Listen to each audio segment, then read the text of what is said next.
আসসালামু আলাইকুম রহমতুল্লাহ। বন্ধুরা কেমন আছেন? আশা করি আল্লাহ রহমতে অনেক ভালো এবং সুস্থ আছেন।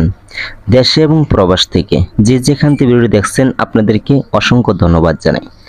আজকে আমি এমন একটি ভিডিও নিয়ে হাজির হয়েছি যে পরীদের সাথে বন্ধুত্ব করতে চান বা পরীকে দিয়ে আপনি যে কোনো কাজ করিয়ে নিতে চান, এমনই একটি পরীক্ষিত আমল নিয়ে হাজির হয়েছি যে সূরা ফাতিহার মাত্র দুটি বাক্য আপনি পাঠ করবেন।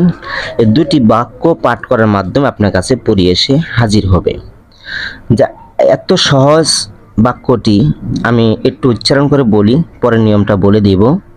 যে ইয়া কানাবুদু ও ইয়া কানাস্তাইন, শুধু এই দুটি বাক্য আপনি পাঠ করবেন। এই দুটি বাক্য পাঠ করার পরে আপনার সামনে একজন নেককার ইমানদার মুত্তাকিন পড়ে এসে হাজির হবে। এসে আপনাকে সালাম দিবে। দেওয়ার পর সেই পরি আপনাকে জিজ্ঞাসা করবে, তুমি আমাকে কেন সাধন করে তোমার কাছে নিয়ে হাজির করেছো? যে তুমি আমাকে দিয়ে কি করতে চাও বা কি কাজে আমাকে লাগাবা? তখন আপনি বলবেন যে আমি তোমার সাথে বন্ধুত্ব করতে চাই, আমি যে কোনো কাজ তোমাকে দিয়ে করাতে চাই, তুমি আমার কাজগুলি করে দিবা। সঙ্গে সঙ্গে সেই পরীটা রাজি হয়ে যাবে। আপনি যে কোনো কাজ আপনি সেই পরী দ্বারা করিয়ে নিতে পারবেন এবং সেই পরীকে যখনই ডাক দিবেন তখনই আপনার সাথে এসে হাজির হবে বা আপনার সাথে কথা বলবে।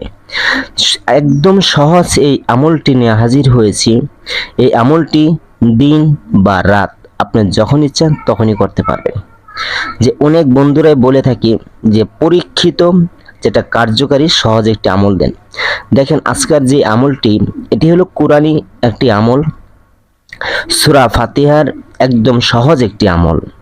যে অনেকেই বলেন যে আমরা তো অনেক রকম আমল করেছি কিন্তু আমাদের মাঝে পরি আসে না কেন? তা আজকের যে ভিডিওটা নিয়ে হাজির হয়েছি আপনাদের মাঝে যে আয়াতটুক বলছি, সূরা ফাতিহার অনেক বরকত রয়েছে, অনেক ফজিলত রয়েছে। এই সূরা ফাতিহা হলো কোরআনের প্রথম সূরা ফাতিহা। যে কোনো কিছু করতে চান, নামাজ পড়েন, যেটাই করেন এই সূরা ফাতিহা প্রথম প্রয়োজন হয় বা পাঠ করতে হয়। তো এটার অনেক ফজিলত রয়েছে। আপনি শুধু এই দুটি বাক্য পাঠ করার মাধ্যমে আপনার কাছে পড়ে এসে দেখা দিবে। তো যাই হোক বন্ধুরা, এমনই একটি আমল আপনাদের মাঝে শেয়ার করব। আপনি অনেক আমল করেছেন, অনেক সাধন করেছেন, আপনার কাছে পরি বা জিন আসে না। তো যাদের মনে ইচ্ছা রয়েছে যে আমি পরি সাধন করব, আমি একজন আমেল হব, আমি একজন পরি সাধক হব, আপনি এই আমলটি করে খুব সহজে পরির সাথে বন্ধুত্ব করে নিতে পারবেন। একদম সহজ, আপনি কারো পিছে যেতে হবে না, কারো কাছে আপনার পরি চালান করার জন্যে আপনার টাকা দিতে হবে না। আপনার কাছে পরিটি এই আমলটি দুটি বাক্য পাঠ করার মাধ্যমে পরি এসে হাজির হবে। এখন বলবো নিয়মটুক মনোযোগ দিয়ে নিয়মটা শুনবেন, কোথাও মিস করবেন না।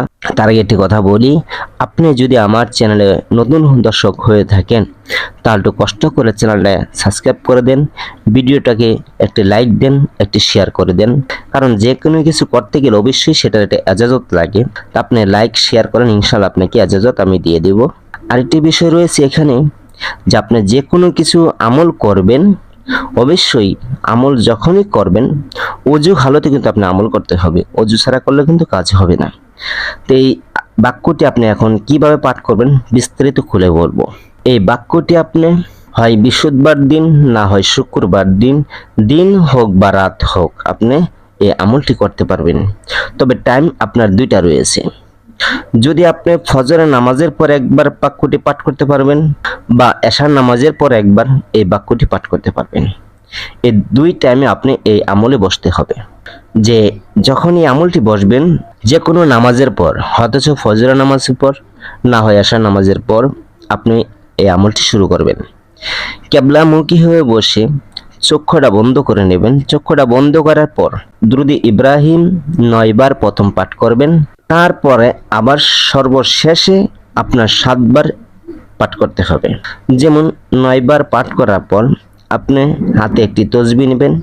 তসবিহ নিয়ে আপনি এই বাক্যটি 170 বার পাঠ করবেন।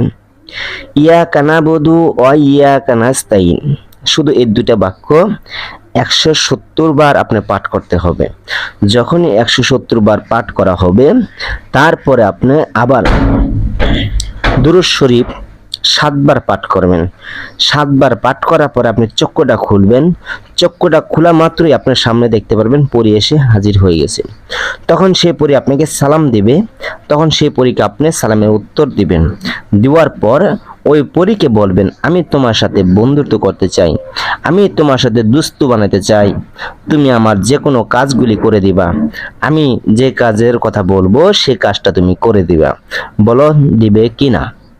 যখন সে কিন্তু একটু না করবে, তখন একথা বলবেন, সে এমনিতে আপনাকে পরীক্ষা করার জন্য বলবে, তখন বলবেন, দেখো তোমাকে আমি কোনো খারাপ কাজে লাগাবো না, আমি ভালো কাজগুলি করে নেব, আমি যেখানে যাব আমার সাথে তুমি থাকবে, বা আমি যে কোনো মানুষের উপকারের জন্য আমি কাজ করব, তুমি কাজটা করে দিয়ে আসবে। এই কথাটুকু আপনি বলবেন। বলার পরে সে কিন্তু রাজি হবে। রাজি হওয়ার পর তার একটি গোপন নাম আছে, সেই নামটা আপনাকে বলে দিবে। তখন সেই নামটা আপনি ছাড়া অন্য কেউ জানবে না। তো আপনি যে কোনো জায়গায় যাবেন, যাওয়ার পর আপনি এই নামটুক ধরে আপনি 3 বার ডাক দিবেন। যে নামটা বলবে 3 বার ডাক দিবেন, আপনার সামনে এসে হাজির হবে। তো যাই হোক বন্ধুরা, যদি আমার এই ভিডিওটা ভালো লাগে অবশ্যই লাইক করবেন, শেয়ার করবেন। ইনশাআল্লাহ এই ভিডিওতে সকলে উপকার পাবেন। সকলে ভালো থাকবেন। আসসালামু আলাইকুম রহমতুল্লাহ।